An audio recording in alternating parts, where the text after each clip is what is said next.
অভিবাসন আইন প্রয়োগে আরও কঠোর অবস্থান নিয়েছে ট্রাম্প প্রশাসন। নতুন নির্দেশনা অনুযায়ী আইস কর্মকর্তারা আবারও যানবাহন থামিয়ে তল্লাশি চালাতে পারবেন।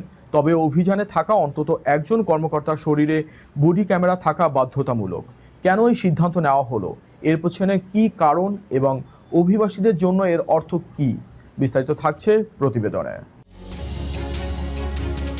যুক্তরাষ্ট্রে অভিবাসন অভিযান আরও জোরদার করতে নতুন নির্দেশনা দিয়েছে ট্রাম্প প্রশাসন।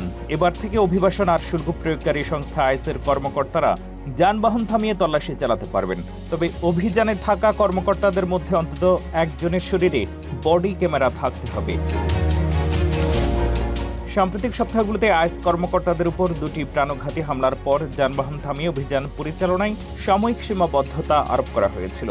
নতুন নির্দেশনার মাধ্যমে সেই কার্যক্রম আবারও চালুর অনুমতি দেওয়া হয়েছে।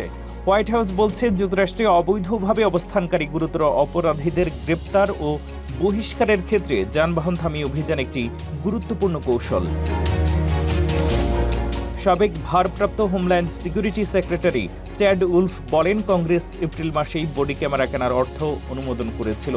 তবে ডিপার্টমেন্ট অফ হোমল্যান্ড সিকিউরিটি কার্যক্রমে দীর্ঘ বিরতির কারণে এগুলো সরবরাহ বিলম্বিত হয়। প্রশাসনের দাবি, আগামী 60 দিনের মধ্যে আইসের প্রায় সব ফিল্ড অফিসে বডি ক্যামেরা পৌঁছে যাবে।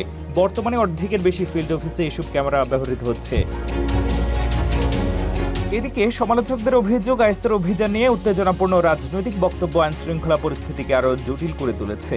তবে ট্রাম্প প্রশাসনের অবস্থান, যুক্তরাষ্ট্রে বৈধভাবে বসবাসের অধিকার নেই এমন ব্যক্তিদের বিরুদ্ধে অভিবাসন আইন কার্যকর করা অব্যাহত থাকবে। প্রশাসনের ভাষ্য, বডি ক্যামেরার ব্যবহার কর্মকর্তাদের জবাবদিহি বাড়ানোর পাশাপাশি অভিযানকে আরও স্বচ্ছ ও নিরাপদ করবে।